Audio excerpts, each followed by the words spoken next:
Hi, here we are in section 10.2, and we're going to continue our discussion on antimicrobial treatments and antimicrobial resistance. And so the next learning outcome says explain the concept of selective toxicity. And actually, we've kind of done that already when we were looking at the definition or the characteristics of an ideal antimicrobial drug. And the first thing we said is it needs to be toxic to the microbe but not toxic to host cells. And that is the concept of selective toxicity. It's toxic to the microbe, but not the host cells. Or here's another way I stated it. A drug should kill or inhibit the pathogen without simultaneously damaging the host.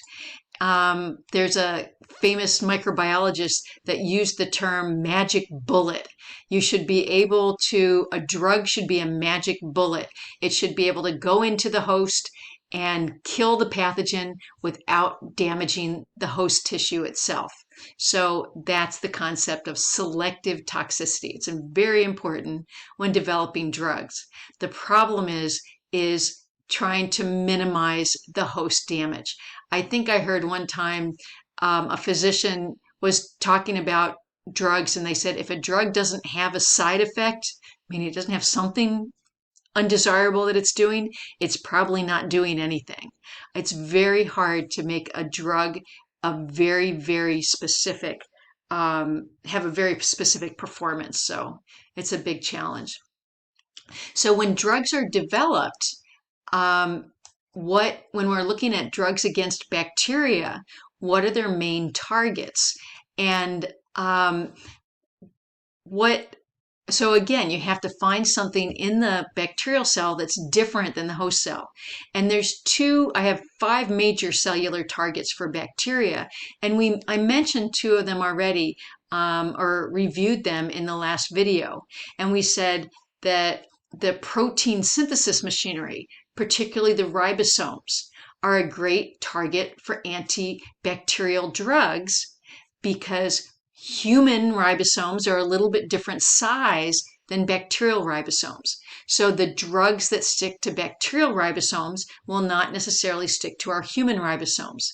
So you can see some of these antibiotics like tetracycline and streptomycin, some of these that you've heard of, actually stick to bacterial ribosomes, but not our own. So that's that has great selective toxicity. It's damaging the bacteria, but not us. And remember, ribosomes are absolutely critical. You need ribosomes for translation to occur, for protein synthesis to occur. So bacterial ribosomes must function. If you can find a drug that blocks ribosomes, that's an effective drug. The other one that you're familiar with is using drugs for cell wall targets. And so penicillin is that example, that the antibiotic penicillin attacks peptidoglycan. And peptidoglycan is unique to bacteria. So again, it's great for selective toxicity, that humans do not have, and actually eukaryotes in general do not have peptidoglycan. So if you can find a drug like penicillin that prevents the synthesis of peptidoglycan, you're in good shape. And you can see a lot of the penicillins, cephalosporins, vancomycin. There's a lot of different ones that target different aspects of cell wall synthesis. The other things, when you think about what else does a cell have to do, well, it's got to have a cytoplasmic membrane, and so to control what goes in and out of the cell. So if you can find a drug that affects bacterial cytoplasmic membranes without damaging the host membranes, again, you've got an effective drug. Another drug, here it says folic acid synthesis, but I will say more generally, if you can get a drug to disrupt something in the bacterial metabolism that doesn't disrupt our own metabolism, again, you've got a good target for a drug. And they have an example here of folic acid synthesis in bacteria. Is different than that in our host cells. And then finally, the last target for antimicrobial drugs in bacteria that's a common target are DNA and RNA. And remember, bacteria need DNA and RNA. And the way they copy their DNA, they do transcription and translation, is similar to ours, but it's a little bit different. And it's different enough that there are some antibacterial drugs that can block the synthesis of bacterial DNA without blocking the synthesis of human DNA. So quinolines and rifampin are two different groups of antibiotics that block DNA or RNA. So the 5 major cellular targets for antimicrobial drugs are ribosomes, cell walls, cytoplasmic membranes, metabolism, metabolic machinery like enzymes, and DNA and or RNA.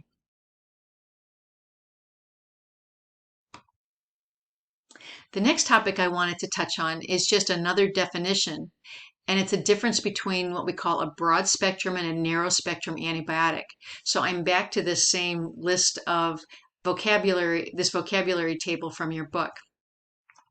And here it says a narrow spectrum antibiotic are antimicrobials effective against a limited array of microbial types. For example, a drug effective mainly against gram-positive bacteria. Whereas a broad spectrum antibiotic are antimicrobials effective against a wide variety of microbial types, like a drug effective against both gram-positive and gram-negative bacteria.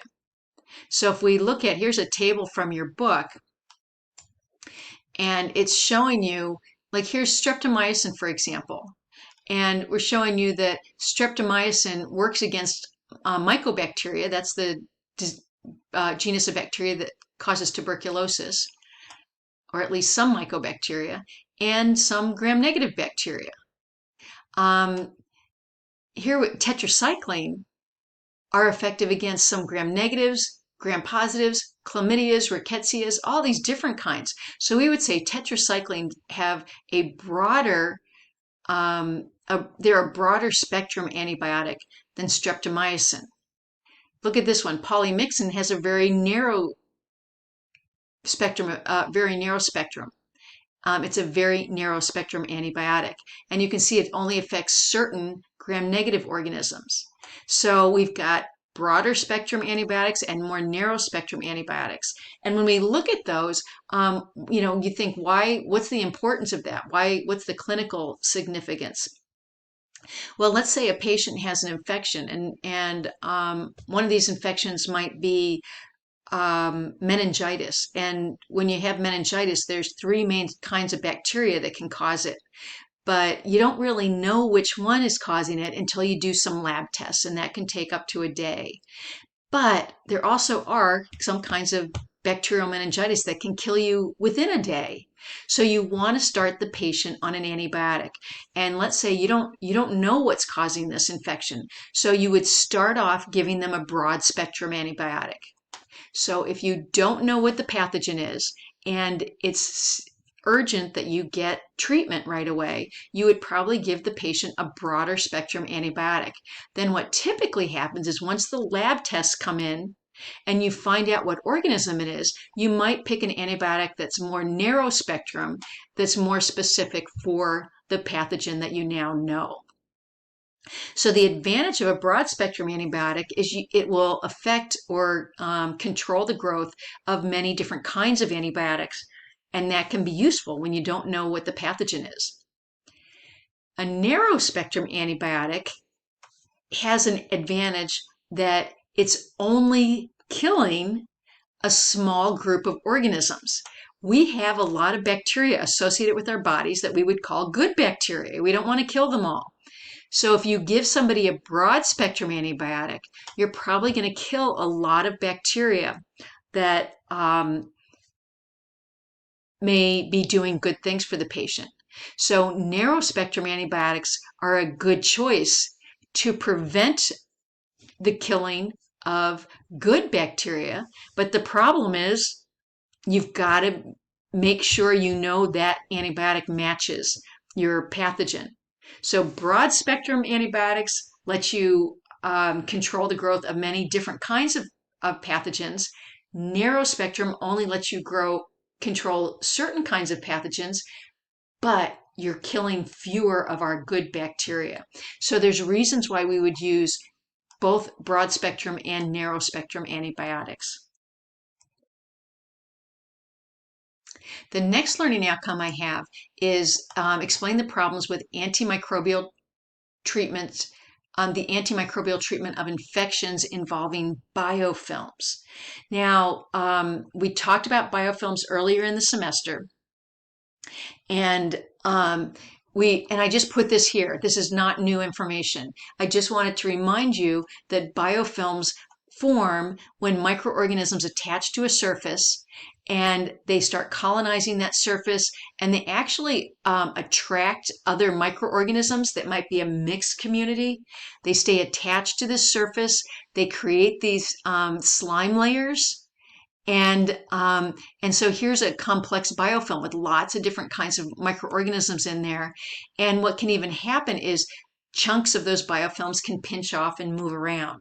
So we used to think of infections as being like bacteria kind of floating around, like in your middle ear, it's kind of bacteria floating around, or in your body, just floating around. We would say that's planktonic, like plankton.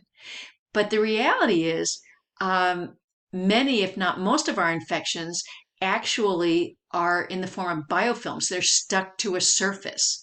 So when you have a middle ear infection, the bacteria are actually stuck to the little bones and the mucous membranes that are in that middle ear. And so some of the problems with getting antimicrobial drugs to bacteria and biofilms. Look at this. You know, these bacteria are piled on top of each other. They're coated with a slime layer. And that makes it harder for an antibiotic to get to the bacteria. This is the same learning outcome. I just wanted to give you here's some statistics. It's estimated that 70% of bacterial infections involve biofilms. So this is a very common phenomenon that bacteria are growing in our bodies on surfaces in layers with lots of other microbes around them. Remember, we said that biofilms are not necessarily just one kind of bacteria. There can be different kinds in there. That can make the infection more complicated. Because these bacteria are in layers and they're in slime layers, they're sheltered from the immune system. Your immune system is having a hard time killing the bacteria deep in this biofilm because they're all covered up with these slime layers and other bacteria. And so what we find is bacteria in biofilms are up to 1,000 times more resistant to antibiotics than those not in biofilms. So this poses a really challenging problem, that how do I get an antibiotic to bacteria that are underneath all these slime layers? And this is an ongoing problem. I just have a couple examples here. You can't necessarily read all these little labels, but what they are is these are 4 different kinds of bacteria, and they're growing on surfaces. And these surfaces have been treated. Here's the control. So here's the 4 kinds of bacteria growing on 4 different surfaces. And you can see these biofilms growing, lots of bacteria growing. These 2 surfaces are treated with something. This something was called poly, and then they put this poly plus some copper. And what they're showing you here is there's a lot of effort into trying to treat surfaces to prevent the colonization of bacteria, to prevent the formation of biofilms. And so you want these special materials that people are creating when you're doing implants in the body, like you're putting in artificial valves or artificial joints or any kind of implant you would put in somebody. You want something that will not attract bacteria and biofilms can't form. So this is one way that we're trying to deal with this increasing resistance of bacteria in biofilms to antibiotics, is trying to create materials, kind of high-tech materials, that prevent the growth of bacteria.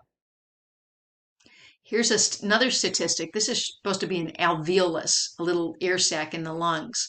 And hopefully you remember that our lungs should be free of microorganisms, but in this one there's a lot of bacteria. And it says Pseudomonas, which is a common kind of bacteria. Pseudomonas biofilms in the lungs are the leading cause of death in cystic fibrosis patients. You're probably familiar with cystic fibrosis from genetics in some class, where it's the most common life-threatening genetic disease. And what happens is you get a lot of mucus in your lungs, and bacteria grow in there, Pseudomonas.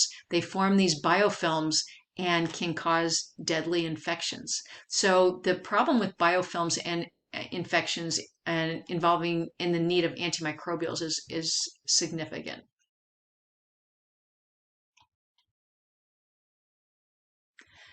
The next learning outcome I wanted to mention is, again, something that you've heard about, and it says explain why drug treatments of fungal and protozoal infections present special problems. And here's a flow chart that we developed or we looked at earlier in the semester, and it was just types of microorganisms. And we said cellular and acellular. And then when we looked at the cellular microorganisms, we looked at eukaryotes and prokaryotes. So remember, our bacteria are the prokaryotes. The eukaryotes, oh, there's our protozoa and our fungi. Protozoa and fungi are eukaryotes as well as us, right? Humans and plants, we're all eukaryotes.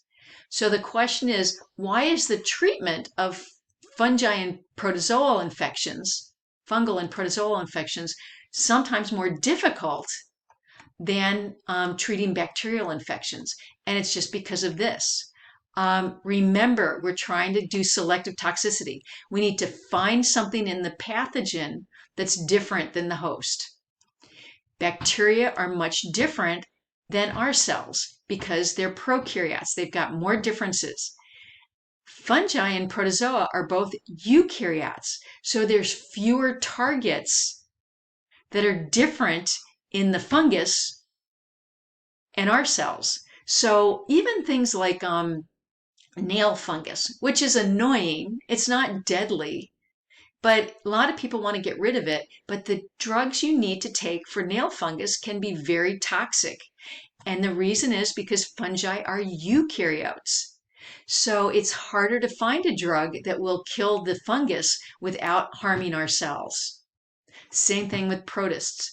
It's much harder to find a drug to kill protozoa without killing our own cells because we're both eukaryotes. So these drugs can be very toxic, even more so than drugs we would use to kill bacteria in humans.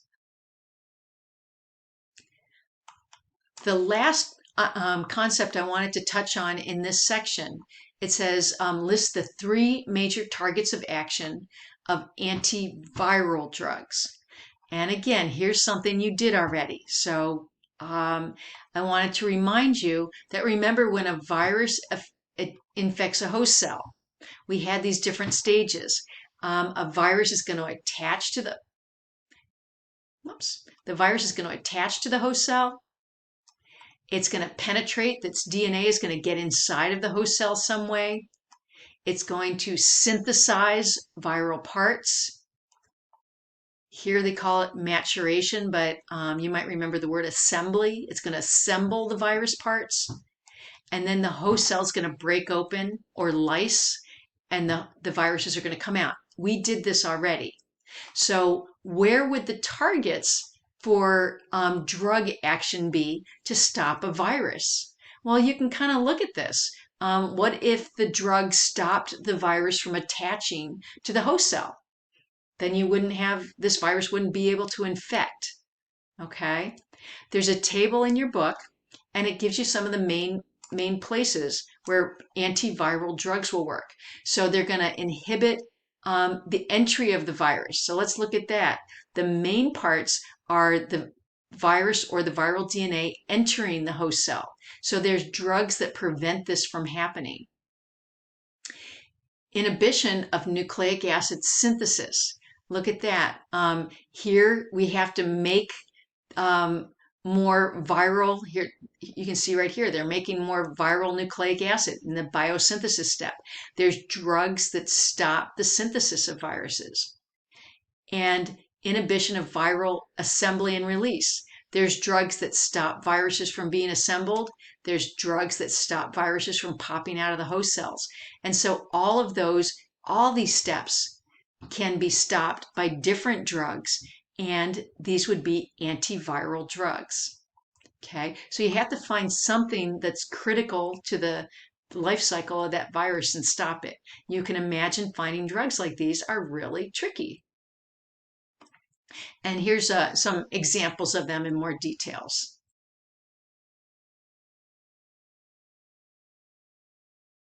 Okay, I'm going to stop right there and we'll continue in the next video.